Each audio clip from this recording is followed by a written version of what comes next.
Hey guys, it's Divyansh. Welcome back to another episode of football daily. और आज के episode में सबसे पहली अपडेट है हमारी अर्लिंग ब्रॉट हालांड से। 25 दिन में पैसा डबल पैसा ही पैसा होगा।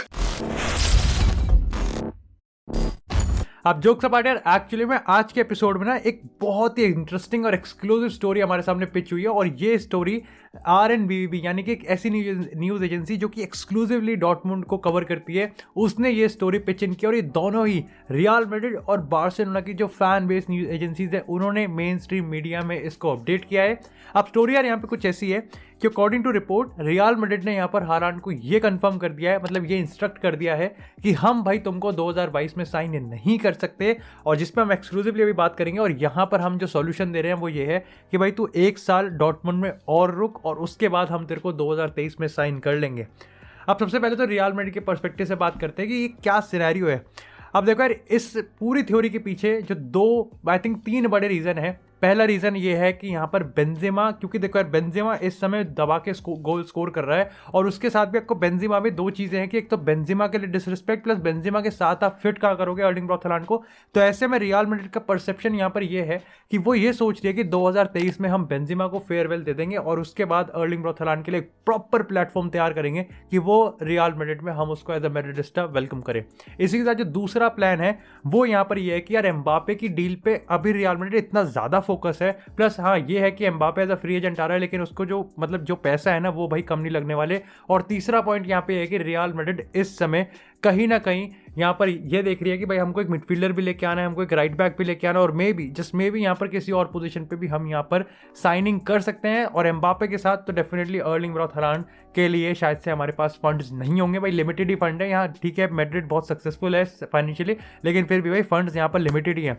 लेकिन इसी के साथ यार अब बात करते हैं कि क्यों ये स्टोरी कहीं ना कहीं बार्सिलोना के लिए सही में एक फ्री हिट की तरह है। और लिटरली बार्सिलोना तैयार है भाई इस पे छक्का मारने के लिए। सबसे पहला पॉइंट है यहाँ पर कंटेंडर। लाइक सीरियसली अगर आप हालांड के लिए कंटेंडर देखोगे तो आपको PSG गिन लोगे, आप मैनचेस्टर सिटी गिन लोगे, आप रियल मैड्रिड गिन लोगे, लेकिन बार्सिलोना गिन लोगे। लेकिन आपको अभी तक सही बताना हालांड के रिगार्डिंग कौन से 2 क्लब मिले हैं, वो है बार्सिलोना और वो है रियल मैड्रिड। तो ऐसे में तो सिंपली मतलब बार्सिलोना को ज़्यादा कुछ करना ही नहीं पड़ा, बल्कि रियल मैड्रिड खुद ही यहाँ पर पीछे हट गई। और ये परफेक्ट मोमेंट है कि बार्सिलोना अब फ्रंट फुट पे आके खेले।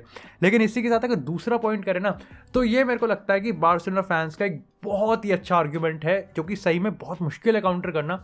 और वो यहाँ पर ये है कि एक्चुअली में राइवलरी जो है ना, कि हालांड क्यों भाई एम्बापे की शैडो में, या फिर क्यों एम्बापे हालांड की शैडो में रियल मैड्रिड में खेलेगा। और यहाँ पर ये परफेक्ट अपॉर्चुनिटी है हालांड के लिए एक वापस से एक अनदर एरा लिखने की, कि आने वाले 10 सालों में एम्बापे और हालांड की ये राइवलरी हम यहाँ पर सेट करने वाले हैं। इसी के साथ अगर तीसरे पॉइंट की हम बात करें तो वो है यहाँ पर आपका डिटर्मिनेशन और जो होमवर्क। अब मेरे को लगता है कि यार बार्सिलोना ने कुछ हद तक तो होमवर्क कर लिया है, और जो बचा कुछ है वो यहाँ पर वो होमवर्क कर लेंगे। और ऐसे में यार ये मानना पड़ेगा कि लेपोर्टा इज डिटर्मिन्ड। भाई उस बंदे ने ठान लिया कि मैं हर चीज़ वो करने वाला हूँ। हालांड के रिगार्डिंग हाल ही में एलमानी से भी हालांड पे सवाल पूछा जाता है, ऐसे रिपोर्ट्स भी आती है कि जावी ने भी अपनी ग्रीन लाइट दे दी है। तो आप समझ सकते हो कहीं ना कहीं ना ही सिर्फ लेपोर्टा का ये एक डिटर्मिनेशन और कमिटमेंट है, बल्कि बार्सिलोना के अंडर वो हर एक बंदे को पता है कि भैया देखो समर में अपन लोग हालांड के लिए ऑल इन जाने वाले हैं। अब ये सक्सेसफुल होंगे या नहीं होंगे, do let me know in the comment section as a Barca OP. और ऑफकोर्स अगर आप मानते हैं कि रियल मैड्रिड लेके जाने वाली है तो भाई हालांड मैड्रिड तो हो ही जाना चाहिए। लेकिन भाई इस बार हम हमेशा की तरह देखो भाई सिटी को इग्नोर नहीं करेंगे। और मैंने भाई काफ़ी मशक्कत के बाद फाइनली एक लिंक ढूंढा है, एक लीड ढूंढी है कि भाई मैनचेस्टर सिटी किस तरीके से परस्यू कर रही है यहाँ पर अर्लिंग ब्रॉट हालांड को। और बहुत ही इंटरेस्टिंग स्टोरी मैंने यहाँ पर निकाली है।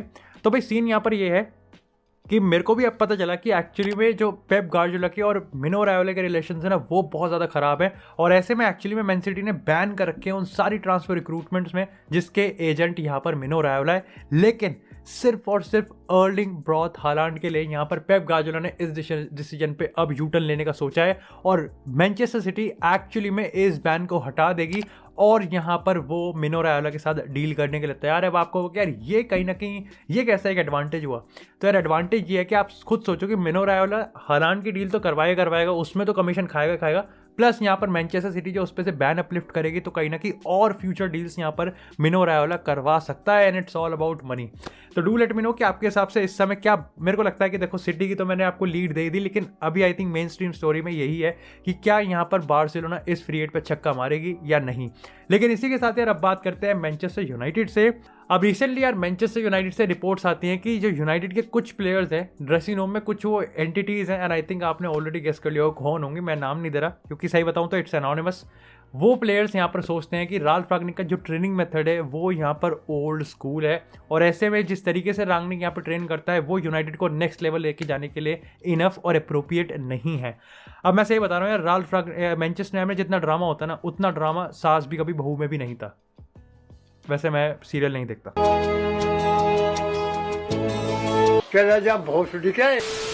अब बात करते हैं कि यहाँ पर लेट्स से कि ये रिपोर्ट्स एक्चुअली में ट्रू है, तो उसके रिगार्डिंग भाई देखो मेरा सिंपल सा मानना है कि ये वही प्लेयर्स हैं जिन्होंने कहीं ना कहीं ओले गुनार सोल्शायर को एक ओल्ड स्कूल, एक बहुत ही बेबी फेस की नहीं यार ये तो बहुत ये यूनाइटेड के लेवल का मैनेजर नहीं है, ये उसकी तरह की ट्रेनिंग नहीं है। ये वही प्लेयर्स हैं यानी जिसने यूनाइटेड के असिस्टेंट कोच को या फिर हम कहें माइकल कैरिक के कोच को ये कहा था कि अकेडमी प्लेयर्स को ट्रेन करने के लायक हैं। ये वही हैं जो कि अब कहीं ना कहीं राल्फ रागनिक को ये कह रहे हैं कि नहीं भाई इसको ट्रेन करने नहीं आता, ये काफ़ी ज़्यादा ओल्ड स्कूल है। क्या करें फिर, हम चले बैग वैग पैक करके हम चलते हैं। मैं कहा हमसे काम हो जाए कुछ। भाई सही बताऊँ ना, मेरे को ना एम्बैरसिंग, एक एम्बैरसमेंट वर्ड होता है ना, वो मेरे को टैग करने का मन करता है।